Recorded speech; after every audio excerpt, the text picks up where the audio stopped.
you must read and understand all safety labels affixed to your PWC before riding. Failure to do so may result in serious injury or death.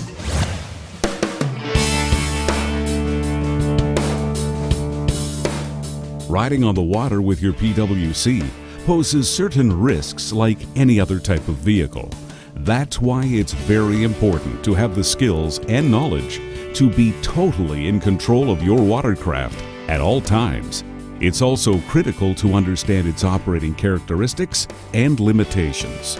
Before heading out for the first ride, you should practice in a controlled, low-risk environment so that you can become familiar with your watercraft's behavior by doing the practice exercises shown in the guide. We'll revisit this in more detail later in this video.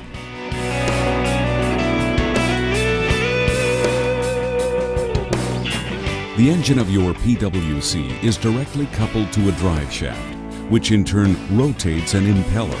This impeller is in a housing where water is drawn up from underneath the watercraft through the intake grate.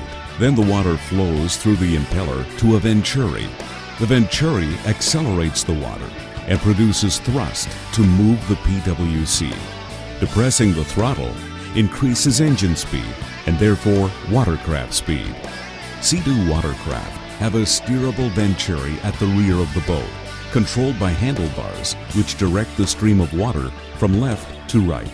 This is a key characteristic of all jet drive systems and must be kept in mind when operating a Sea-Doo watercraft.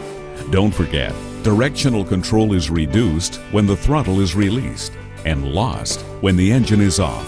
Do not release the throttle when trying to steer away from an object. You need the throttle to steer. Keep away from the intake grate while the engine is on. Items such as long hair, loose clothing, or PFD straps can become entangled in moving parts, resulting in severe injury or drowning. Avoid riding in areas with less than 3 feet of water or where there is heavy vegetation at the water surface level. Do not apply the throttle when anyone is at the rear of the PWC. Turn the engine off. Water and/or debris exiting the jet thrust nozzle can cause severe injury. Never stay behind the PWC when the engine is on. When reboarding from the water, it's important that the engine must not run. Something else very important is the stopping distance. Generally, boats have no brakes, so you must release the throttle lever and slow down well before you are near the shore or dock. This is extremely important, especially when moving at fast speed, so be extra careful.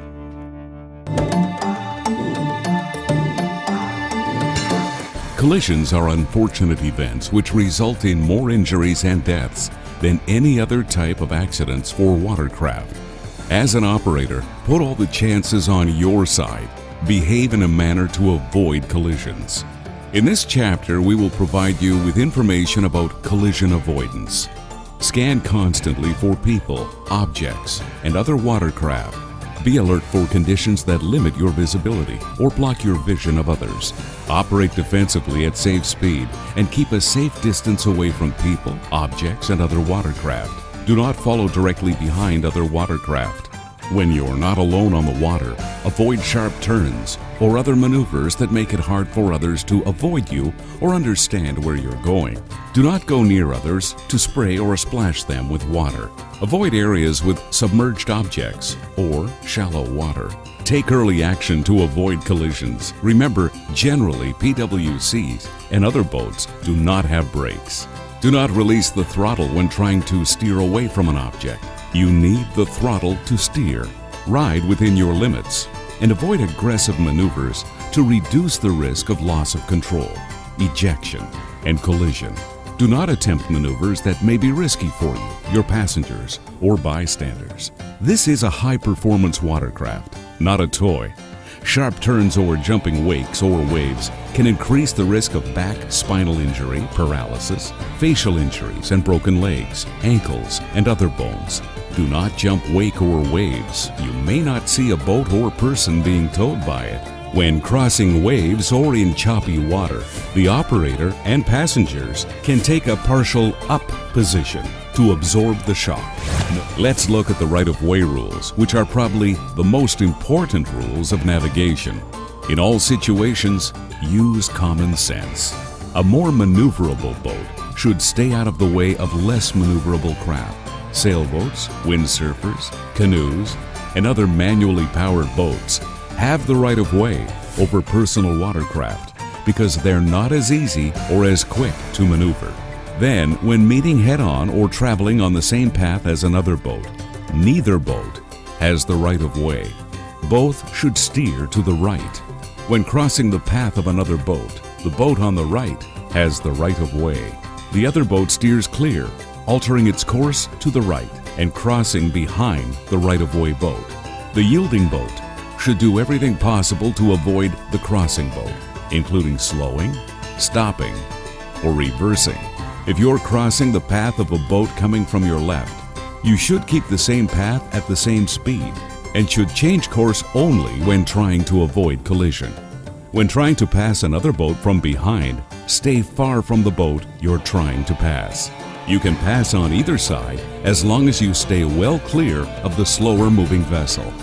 However, in all situations, if a collision is imminent, you must take another course of action to try to avoid the collision. Try to let the other boater know what you're doing and make your move decisively. Remember, just because you know these rules, it doesn't mean that other boaters are as well versed. Defensive driving is key to safe boating, so always give yourself time to react, no matter what the situation.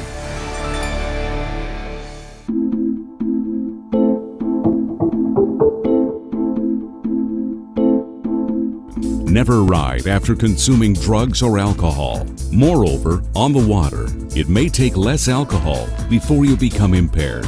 Beware of the combination of fatigue and alcohol or drugs.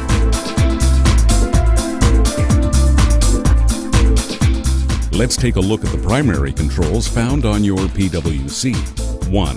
The handlebar. During forward operation, turning the handlebar to the right steers the watercraft to the right, and inversely. Don't forget, directional control is reduced when the throttle is released and lost when the engine is off. 2. The engine start-stop button. The engine start-stop button is located on the left-hand handlebar. Press once to power up the electrical system, and press again to start the engine. Press again to shut down the engine. 3. Engine cutoff switch. This switch is located near the handlebar, depending on the model, to allow engine starting. The tether cord cap, also called a key, must be securely snapped onto the engine cutoff switch. Of course, the other end of the tether cord must be attached to the operator's personal flotation device or wrist strap. Keep it free from the handlebars so that the engine shuts off if the operator falls off. Throttle lever. The throttle lever is on the right-hand side of the handlebar. Pull on the lever with your finger to increase or maintain watercraft speed. Don't forget, you need throttle to steer. 5. IBR lever. If so equipped, the IBR lever on the left-hand side of the handlebar can electronically command the reverse, neutral, and braking by pulling it with your finger. Each operator has a responsibility to ensure the safety of his passengers and of other water users. Ensure that any operator and all passengers know how to swim and how to reboard the PWC from the water. As a driver or passenger, you need to be ready to fall in the water. If you're not comfortable with that idea, stay ashore.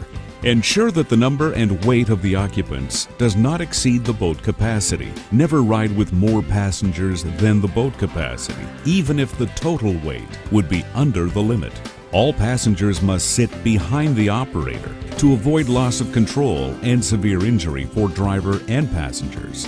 Passengers should be tall enough to touch the footrest firmly on each side and be able to hold on properly. Do not bring a passenger or ride as a passenger if those requirements are not met. If you are the passenger, learn how to properly hold on and make sure you hold on. The PWC is equipped with grab handles and a seat strap.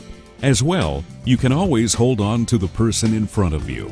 Make sure your passengers are ready to ride before applying the throttle.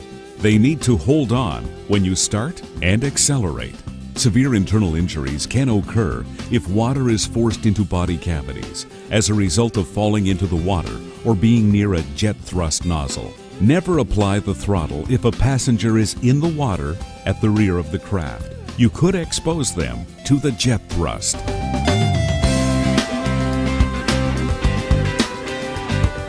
In case of capsizing, to return the watercraft upright, ensure the engine is off and the safety lanyard is not on its post.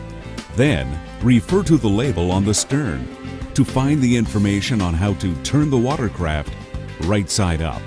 Grab the inlet grate, step on the bumper rail, and use your weight to rotate the watercraft in the direction shown on the label. Follow the next instruction to reboard on the boat. Do not attempt to start the engine if the boat was capsized for more than 5 minutes. This can damage the engine. Get on from the rear by gripping the handle or the top of the seat and pulling yourself upward until your knee can reach the boarding platform.